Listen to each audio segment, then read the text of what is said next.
त्याने सकाळ सकाळी स्वयंपाक झालेला अख्ख्या घरच्यांचा सगळा स्वयंपाक एकट्यानेच खाऊन टाकला. असं समज की चकली तेलातून बाहेर काढली आणि याने डायरेक्ट अख्खी चकली खाऊन टाकली. म्हणजे इतकी गरम, त्याला काहीच वाटलं नाही. म्हणजे त्याच्या घराच्या बाहेर अशी गर्दी झालेली लोकांची बघायला की खरंच, कारण त्याचा तो जो रूप होता, तो एका दुसऱ्या टोनमध्ये बोलायचा, हे सगळ्यांनी बघितलं होतं. तो एरियामध्ये फिरायचा तर तो लोकांसोबत त्या टोनमध्ये बोलायचा. मनीष असा बोलतोय की काहीच करून काही अर्थ नाही आहे, तुम्ही काहीही करा, काहीच अर्थ नाही आहे. दिवाळीचा दिवस आला आणि दिवाळीच्या संध्याकाळी हा मेला मनीष. दुसऱ्या दिवशी सकाळी उठला आणि घरच्यांना विचारतो की मी इथे काय करतो. त्याच्या आईला म्हणतो की तू कोण आहेस. तेव्हा तो त्याच्या आतमधला वेगळा माणूस बोलला. तो हिंदीमध्ये बोलला की इसने बहुत बड़ी गलती की है. आपल्या सगळ्यांना योगेश पाटीलचा नमस्कार. आपल्या सगळ्यांचं स्वागत आहे शैतान स्टोरीज या आपल्या हॉरर पॉडकास्टमध्ये. आजचा आपला दुसरा एपिसोड आहे. जर तुम्ही आपला पहिला एपिसोड पाहिला नसेल तर आत्ताच आपल्या चॅनलवरती जाऊन आपला आधी पहिला एपिसोड पहा आणि मग नंतर या एपिसोडला या. ओके, तर आजच्या दुसऱ्या एपिसोडमध्ये पण आपल्यासोबत हॉरर निशमधले फेमस गेस्ट आहेत जयेश. तर जयेश, तुझं शैतान स्टोरीजच्या दुसऱ्या एपिसोडमध्ये स्वागत आहे. थँक्यू. आणि आज आपण दुसऱ्या एपिसोडमध्ये कुठली स्टोरी ऐकणार आहोत? आता ही स्टोरी आहे अकोल्याचीच आहे, म्हणजे माझं होमटाऊन आहे आणि रिसेंटमध्येच आहे, असं म्हणजे 1985-86 हां त्या दरम्यानचीच आहे किंवा त्याच्या थोडंसं एक 5-10 वर्ष मागे पुढे असेल. तर स्टोरीला सुरू करू. येस. सो स्टोरी आहे मनीष नावाच्या एका माणसाची, म्हणजे मुलगा माणूस असंच बघा, एक असेल 18-20 वर्षाचा. तर मनीष हा आमच्या गल्लीमध्येच राहायचा. ओके. आमचं घर जिथे होतं, जुनं घर, म्हणजे ओल्ड अकोला, हां, ओल्ड सिटीमधली स्टोरी आहे. आमच्या गल्लीमध्येच एक मनीष नावाचा मुलगा राहायचा. तेव्हा असं दिवाळीच्या थोडा आधीचा पिरियड, म्हणजे दसरा झाला असेल मोस्टली. तर यांनी असं ठरवलं की आपण मूवी बघायला जाऊ. मनीष आणि त्याचे 4-5 मित्र.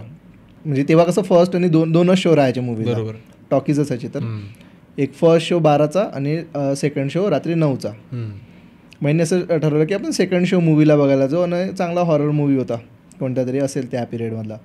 हे लोक गेले मूवीला, मस्त मूवी बघितला. रात्री 12ला मूवी संपला आणि सायकलवरच मग येत होते, सायकलवरती रिटर्न.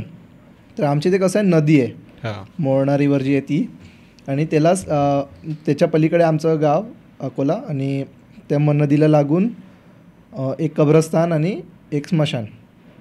तर हे मुलं जे येत होते हे त्या साईडने येत होते, म्हणजे सिटीच्या बाहेरच्या त्या साईडने. त्यांना यायचा जो रस्ता होता तो कब्रस्तानच्या तिथूनच होता. मग आता त्यांनी हॉरर मूवीज बघितल्या ना, स्टंट त्या मनीषच्या मित्रांनी त्याला असंच चढवलं. म्हणजे तोच एक होता जो घाबरला नव्हता मूवी बघून. मग हे त्याला बोलले की तू एवढा, म्हणजे तुझ्यामध्ये एवढं धाडस आहे तर मग चल एक स्टंट करू. मग हा बोलला ठीक आहे. मग यांनी असं ठरवलं की कोण कब्रस्तानमध्ये जाऊन दारू पिऊ शकतो. मग हा बोलला एवढं छोटंसं काम आहे, मी इझिली करेल. मग ते बोलले की ठीक आहे मग कर. मग हे सगळं त्याचे जे मित्र होते सगळे बाहेर थांबले. हा आतमध्ये गेला, एक चांगली कबर बघितली, त्याच्यावरती बसला. कबरवर बसला म्हणजे त्याला दाखवायचं होतं त्या मित्रांना की मी अजिबात घाबरत नाही. मस्त कबरवरती बसला आणि दारू पिली तिथे बसून. दारू पिली आणि 1 तासभर तिथेच बसून राहिला. मग 1 तासानंतर त्याच्या मित्रांची आता थोडीशी फाटली. मग त्याचे मित्र बोलले की ए भाई चल, नको भाई आता एवढ्या वेळेपर्यंत बसू नको. आणि मग तो आला घरी. तो आला, त्याला पण थोडं असं वाटत होतं बरं काहीतरी अनयुज्युअल तिथे बसून. तो मित्रांना सांगत होता, म्हणजे आता त्यांच्यासमोर तर शायनिंग मारायला तो बोलला की नाही काही नव्हतं, मस्त मी पिलो वगैरे असं. आणि थोडासा वेगळाच वागत होता. त्याच्या मित्रांना काय वाटलं आता यांनी एकट्याने दारू पिली आहे, चढली असेल याला, म्हणून असा बडबड करतोय, म्हणजे विचित्र बडबड करतोय. मग घरी त्याला त्याच्या मित्रांनी घरी सोडलं. तो टल्ली झाला होता पूर्ण. त्याला त्याच्या मित्रांनी घरी सोडलं. दुसऱ्या दिवशी सकाळी उठला आणि घरच्यांना विचारतो की मी इथे काय करतोय. पहिला प्रश्न. जे घरचे बोलले तुझंच घर आहे बाबा, बरोबर, इथे नाही तर कुठे काय करशील तू. तो बोलला नाही मी इथे काय करतोय. एकच प्रश्न रिपीटवर चालू त्याचा. मग ते घरचे बोलले की हा रात्री पिऊन आला होता, याची अजून उतरली नाही. मग त्याला थोडं खायला वगैरे दिलं. मग त्याच्या आईला म्हणतो की तू कोण आहेस. मग त्यांना वाटलं की काहीतरी गडबड आहे. त्याच्या मित्रांना बोललं, आता आजूबाजूलाच राहणारे सगळे लोक, मित्रांना बोलवलं की हा असा का वागतोय. ते बोलले काय नाही. मग त्याच्या मित्रांनी सांगितलं नाही बरं आतापर्यंत की काय केलं रात्री यांनी कांड. ते बोलले काय नाही, का असं मस्करी घेत असेल, काल हॉरर मूवी बघून आला ना, मग आज तुमची मजा घेत असेल त्याच्यावरून. मग त्यांना वाटलं की जाऊ दे सोड, त्याला इग्नोर केलं एवढं. तो होता घरीच पडून होता. नंतर आता दुसऱ्या दिवशी आता दिवाळीचा फराळ वगैरे बनवायचा सुरू झाला होता घरी. तर हा मनीष काय करतोय, सकाळी उठला आणि आता कसं आमच्या इथे असं नळांचं तेव्हा सिस्टीम नव्हतं, म्हणजे असं रोज पाणी येणार असं काही नव्हतं. आणि नदी जवळच होती, तर घरचे कसे बकेटनी पाणी भरून आणायचे आणि ठेवायचे बाहेर वगैरे. हा उठला आणि याने डायरेक्ट अख्खं बकेटभर पाणी पिऊन टाकलं. बापरे. घरचे बोलले की काय आहे हे, म्हणजे त्यांच्यासमोर असं तांब्या म्हणजे बकेटमध्ये घालतोय आणि पाणी पितोय आणि अख्खं बकेटभर पाणी पिलं. घरचे बोलतात काय झालं याला, म्हणजे असं का वागतोय हा. मग बोलतो मला भूक लागली आहे, मला काहीतरी खायला द्या. आणि वेगळाच त्याचा आवाज असा व्हायचा, तो असा सॉफ्ट टोनचा पर्सन होता. त्याचा आवाज वेगळाच, असा घोगरा आवाज येतो आहे. म्हणतो मला जेवायला पाहिजे, मला जेवायला द्या. घरचे बोलले ठीक आहे. मग त्याला दिलं. त्याने सकाळी स्वयंपाक झालेला अख्ख्या घरच्यांचा सगळा स्वयंपाक एकट्यानेच खाऊन टाकला. म्हणजे 15-20 चपात्या खाऊन टाकल्या, अख्खी भाजी, वरण भात सगळं खाऊन टाकलं. तरी म्हणतो मला भूक लागली ते. म्हणजे फराळाचं बनवत होते ते पण आता कसं, म्हणजे असं समज की चकली तेलातून बाहेर काढली आणि याने डायरेक्ट अख्खी चकली खाऊन टाकली. म्हणजे इतकी गरम, त्याला काहीच वाटलं नाही. आणि पाणी पितोय, म्हणजे वेगळाच वागतोय बिलकुल. त्याच्या मित्राने अजून तरी पण सांगितलं नाही की याने काय केलं आहे म्हणून. ते बोलले की काय माहीत नाही काय झालं आहे. तर मग डॉक्टरला बोलवलं. डॉक्टर बोलले मला तर काही वाटत नाही याच्या बॉडीमध्ये काही इश्यू नाही, याला ताप आहे, सगळं नॉर्मल आहे.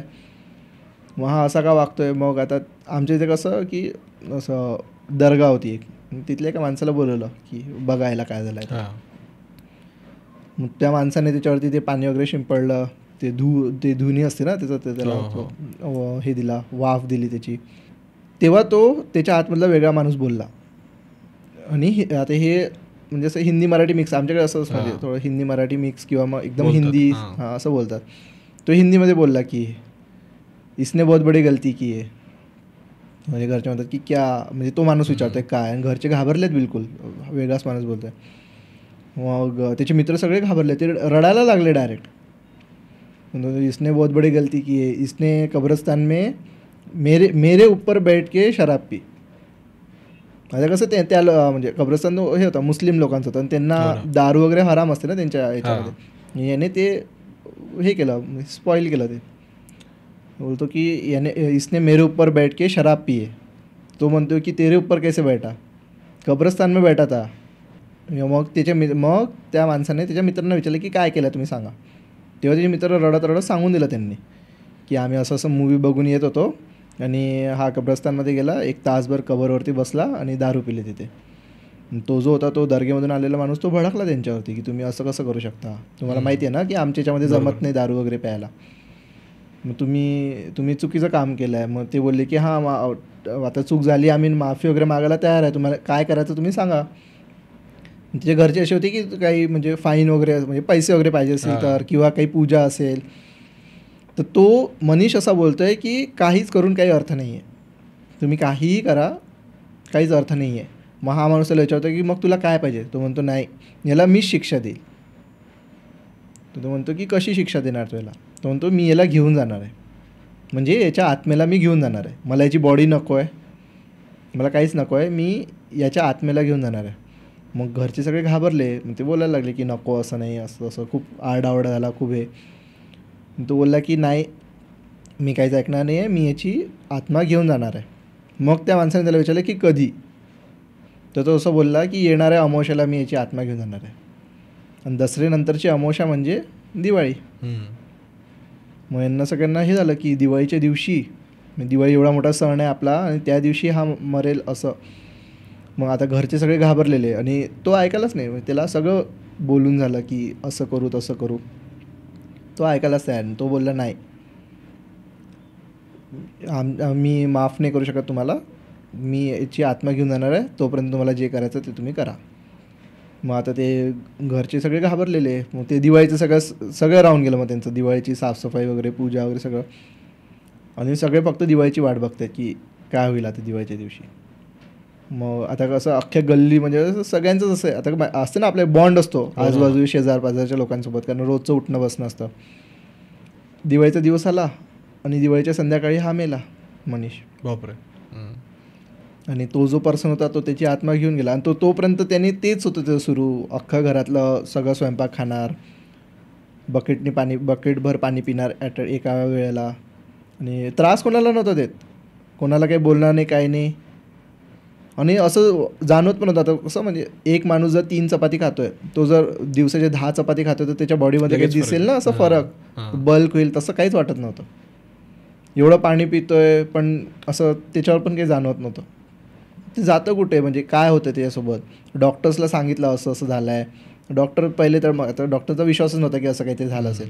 पण जेव्हा डॉक्टरनी स्वतः बघितलं की तो इतका खातोय आणि त्याच्या बॉडीवरती काही दिसत नाही, म्हणजे तो मनीष असा खूप असा हे नव्हता, म्हणजे बारीक असेल, स्लिम होता. म्हणजे एवढं खाऊ नाही शकत ना एक स्लिम माणूस. बरोबर. असं थोडंसं असता हेवी बल्की असता तर मग आपण समजू शकतो की तो खाऊ शकतो, त्याचं असेल तेवढी डाएट. पण मग असं झालं की मनीषला तो माणूस घेऊन गेला त्या दिवशी. मग तेव्हापासून मग असं झालं की त्या कब्रस्तानला पण मग गेट वगैरे लावलं त्यांनी की कोणी आतमध्ये एंटर नको करायला रात्रीच्या वेळेस. आणि तेव्हा तर असं झालं होतं की अख्ख्या आमच्या पूर्ण एरियामध्ये, गल्लीमध्ये, पूर्ण एरियामध्ये सगळीकडे ती न्यूज पसरून गेली की हा मरणार आहे. तर लोकांनी सगळे दिवाळीचे कामं वगैरे सोडून, म्हणजे त्याच्या घराच्या बाहेर अशी गर्दी झालेली लोकांची बघायला की खरंच, कारण त्याचा तो जो रूप होता, तो एका दुसऱ्या टोनमध्ये बोलायचा, हे सगळ्यांनी बघितलं होतं. तो एरियामध्ये फिरायचा तर तो लोकांसोबत त्या टोनमध्ये बोलायचा. आणि असं पण होतं कोण नेमकं त्याच्यामध्ये कोण माणूस होता ते पण माहीत नाही. म्हणजे आता कब्रस्तान आहे ना, तो ज्या कबरेवर बसून दारू पिलाय तोच माणूस आहे की दुसऱ्या कोणता माणूस आहे हे पण माहिती नाही. तर अशी ही एक स्टोरी होती. म्हणजे ही रिअल स्टोरी आहे. ही माझ्या घरच्यांनी बघितलं आहे लाईव्ह त्या माणसाला. मनीषला ओळखत पण होते सगळे लोक. बापरे. हां, म्हणजे माझी सगळ्यात मोठी जी आत्या आहे ती त्याला ओळखायची. माझ्या पप्पांना पण माहिती होतं की हा एक असा पर्सन आहे. मग त्याला वाचवायच्या नंतर काहीच प्रयत्न झाला नाही? काहीच नाही. म्हणजे डॉक्टर बोलले की काय करणार ना आपण, तो कोणत्या पूजेला ऐकायला तयार. म्हणजे तो आपण जर त्याला म्हटलं की आम्ही तुला हे देतो, काही देतो तुला दान वगैरे, तो काहीच ऐकायला तयार नव्हता. डॉक्टर्स पण काय करणार ना, म्हणजे तो कोणत्या याने मरत नाही आहे, त्याला कोणता आजार नाही आहे. म्हणून त्यांनी काय केलं, म्हणजे दर्गेतला माणूस, त्यांच्याच कम्युनिटीमधला माणूस आला, त्याने त्याला कन्व्हिन्स करायचं ट्राय केलं, पण तो त्याला पण नाही ऐकला. तो बोलला नाही, मी नाही ऐकणार आहे आता.